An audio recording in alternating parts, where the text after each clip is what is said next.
Well, ladies and gentlemen, it is the first time of the World Summit, World EX Summit here at the BILSTER BERG. And yeah, we are living in a digital world. We're living in a real world and we're living in a digital world. And the fact that the digital world is still connected with the real world still connected with the digital world, sometimes they're not that close together. So we have to say sorry due to the fact that we doesn't have a chance so far to get in contact with Thomas Laudenbach, the head of motorsport at Porsche Racing, and we're really sad that we doesn't have a chance to talk to Thomas Laudenbach. We're working on it due to the fact that we're going to continue later on in the day with some other online interviews with other guys. But just what I said before, we're in a digital world and we are in a real world, and I'm really happy to have a real guy sitting beside me. He's coming from far, far away. He's coming from Australia. Ladies and gentlemen, the driver of the Porsche Co-under Esport racing team, Joshua Rogers. Hi, Joshua. Is it on? Yeah, okay, good. Joshua, we just spoke a tiny little bit before we joined here the sofa, which is really, really comfortable. How did you came into esport racing? Yeah, for me, it started quite a long time ago. I always grew up playing on my brother's PlayStation, Gran Turismo, Formula One games, these kind of titles. Also, I've always been very interested in motorsport. My family has been. Started karting when I was 7. Did that all the way through until I was 19, juggling, obviously, school studies as well as sim racing at the time. I guess roughly 2014, I guess I started actually having a little bit more of a serious look into sim racing, which then kind of led to kind of putting a little bit more emphasis on the competition side of things, World Championship Series, things like that, in kind of 2017 through to now. So yeah, it's been a long journey, even though I'm only 22. I've been doing it for quite some time.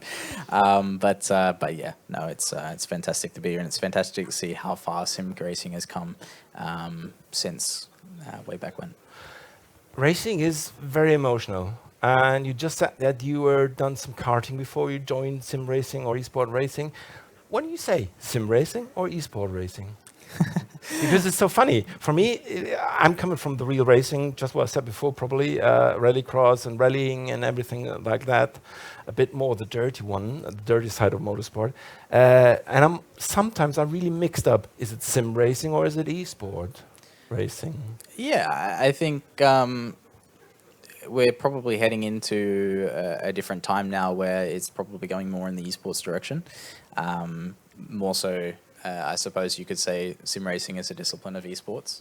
And yeah, I guess from a bit more of a community perspective, most of us call it sim racing. But I think for sure in the coming years, it's going to turn into its own esport in its own right, and I think that's, at least for all of us competitors, that's what's most exciting. But yeah, it's to be honest, it's both ways. But it doesn't really matter. Just where I started before, you came a tiny little bit out of karting, which is real racing. And for me personally, motorsport is, I've worked a long, long time in the music business, so it's very emotional. It really really grabs my heart and everything. How is it for you? Where do you get the emotion out of sitting in front of a computer screen or a huge screen as a real simulator? How do you get your emotion out of that motorsport, which is always very emotional? Yeah, I guess even though it's simulated and it's in the virtual world, the racing is still real. We're still out there with the same determination and motivation to beat our competitors. At the end of the day, we're competitive people. And I think most would agree with me in that sense that, you're going out there to win. And when you do succeed with that at the end of the day, it's still so exciting. Especially in kind of LAN formats, when you are there, you're celebrating with your teammates, you're hoisted up in the air with a trophy. You know, it's still, that emotion is still there and that raw side of it, even though the racing is all simulated. At the end of the day, that kind of element and that aspect is still very similar. And to be honest, to this day, obviously karting is a little bit different to racing in cars, but I still get more nervous sitting on the grid of a sim race than I ever Really? did then. Yeah, so it's still something that, you know, it gets your adrenaline going and your blood pumping before every single race. You know, the amount of preparation and effort that goes into a race event is obscene, really, because you need to do it to stay on the top. And that, I guess, makes the reward at the end all that more special, and because you've literally put your kind of heart and soul into it, But it's still emotional. on a computer, you have the escape button. In the real racing, it doesn't have that. So it's quite funny. I'd never heard that it is that much emotional for you as a driver before a race that I ever expected. What kind of esport racing you're doing mainly? Yeah, so racing across multiple titles. Yeah. iRacing, R-Factor 2, a little bit of Assetto Corsa in the past, hopefully in the coming years for Esport. But yeah, so always kind of in those main titles that are out there. Each have their own quirks and their own kind of unique aspects, as well as esports competitions. Pretty much every platform out there does that and has that, which is obviously great for us. But yeah, you know, it's I don't know. We're always racing, so we're always if there's something on, we're always out there and we're doing something. It doesn't really matter where we have to go for it. How is it to come into a team like a Porsche, Quanda, Esport racing team? How they handle that? How do they come? Did they send you a mail and said, "Well, Joshua, you're a real great driver. We saw you on some races," and they ask you if you want to join the team, or how does it work? Is it like a casting also in Esport racing? No, I guess for us it was. I mean, obviously it's a massive honor to be able to represent a brand like Porsche and be able to be part of their investment into their future in sim racing and in the virtual world. It usually always comes from a very long partnership, or, you know, having those connections. For us, obviously, I've driven for Quanda Esports for quite some time. I joined them in 2018. Then I think our first kind of event with Porsche was in 2020. We had the Virtual Le Mans, the original one, when, you know, the real event was postponed due to COVID, and we all went racing virtually instead. So yeah, we partnered up there, and then, you know, from there, obviously things kind of grow and build, and they've always been very, very invested in sim racing. They started with the Porsche Tagway Esports Super Cup in 2019, so already quite a number of years ago. And to be honest, it's only grown since then. And yeah, like I say, it's an absolute pleasure to be able to represent them and their motive and their ambition to do great things. Sometimes race drivers, rallycross drivers, rally drivers always say, "Well, I just did 80%. I didn't done 100%," especially when they have some taxi drivers beside them or something like that. How is it in esport racing? Is it also that you probably sometimes have the feeling, well, I could do better, or I had to do better, and I would do better? Or is it, no, it's fine with me if I'm going to do 75 or 80%?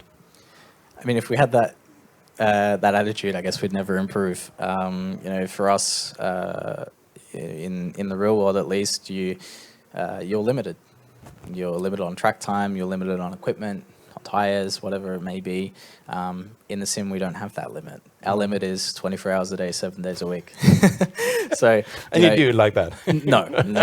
That wouldn't be sustainable. But we try and do as much as we can. How much training? Sorry Yeah. to interrupt you, but how much training you doing in front of a race? It varies, but usually preparation would start 2 to 3 weeks in advance. Obviously, in a tighter schedule, you can't really do that. And then generally, 14 to 15 hours a week. That's pure driving time, so that doesn't include, analyzing telemetry or talking with your teammates about setup, doing strategy, things like that. That doesn't include that. So really, we're very always, heavily invested in it, and like I say, because we're without our time limitation, it's very difficult to try and manage because. Ultimately, if you're not doing something and you're not practicing, your competitor might be. So that's, I guess, one element that's is quite challenging, and that's very different to what they have in the real world. But nonetheless, though, it's exciting, and I think when you kind of see that and you put the effort in, like I said earlier, it makes the result all that much more worth it. But yeah, an incredible amount of effort and time goes into every single event, and you really, really dedicate yourself to it. Is there a list of drivers, or is there a list of countries of the world who has the best drivers? Because when I take a look on the World EX, in the past races I followed, we had drivers from Denmark, from Slovakia, some from England, everywhere else, and from Brazil, from America. Is there a country which is really strong in esport racing? To be honest, I'd say it's quite varied. Australia? No, I'm not going to say that. But I would say it's actually very varied. Obviously, one of the main advantages with sim racing is that you can do it from anywhere. It doesn't matter where you are or what time zone you're in. You can do it. So then that kind of opens up that question. But to be honest, at the top level, I would say it's quite varied. Generally, there's a lot of drivers from Germany, surprisingly, a lot of drivers from Australia. Similarly with the US, but yeah, like I say, it's quite varied, which is good to see, to be honest, because you're representing more kind of areas of the world, and that's it's exciting, especially you're sitting on the grid and you're looking around, you're thinking, okay, there's all these people from literally everywhere. It's different. I mean, we have a Dutch Formula One champion, so it opens even Netherlands to the world of motorsport. And on the other hand, just what you said before, the fact that the digital world opens up the world, the real world, to everybody. It's quite used to that. All the drivers even from Slovakia, which is not that big motorsport country. In the end of the day, is there any race, first of all, you really, really like the most? And second of all, is there also, like in the real motorsport racing, everybody wants to jump into the World Endurance Championship or on the Formula One. Is there also a car or a series which you would like to do in the future? Yeah, I think, in sim racing, there's so many different series and competitions that you can compete in. Lots of high-level esports competitions that are also sanctioned by the real-world counterparts as well. We have the Virtual Le Mans series, which is hosted by the ACO. Then we also have, GT World Challenge associating with the Assetto Corsa. iRacing, there's multiple championships on, obviously with the Porsche Tagore Esports Super Cup, with Porsche Super Cup, as well as IMSA. So there's lots of different avenues and kind of directions that you can go. For me, I guess a personal favorite is, I always enjoy Le Mans. It's one of those circuits that is always exciting. The race is ever changing. It's multi-class racing, so you're always having to kind of manage that side of things. And as a driver, I very much enjoy managing traffic and kind of planning out your overtakes and when you're going to catch up to people, when you're not, fuel saving, things like this, that really only exist in endurance racing.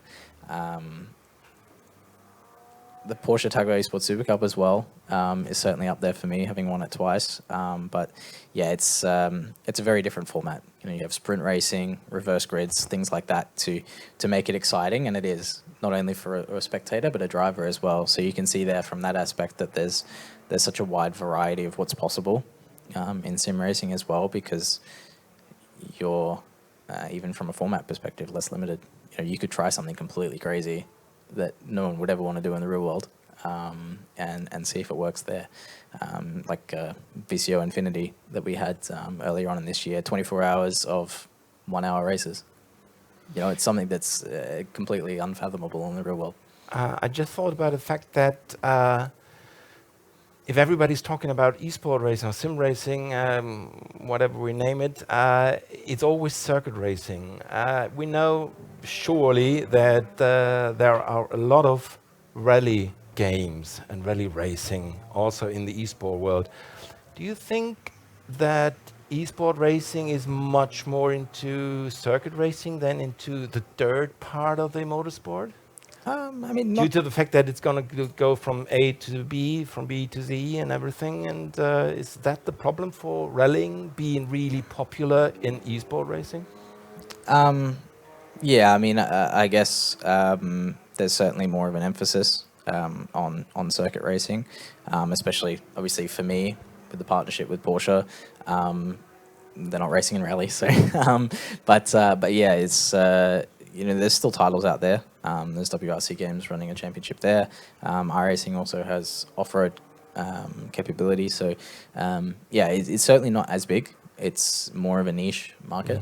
But yeah, certainly not a huge focus for us. Just what I said before, would that be probably something you would like to try? To do some rally esport? To be honest, no, it's not. I don't know. I've always. Okay, you're off.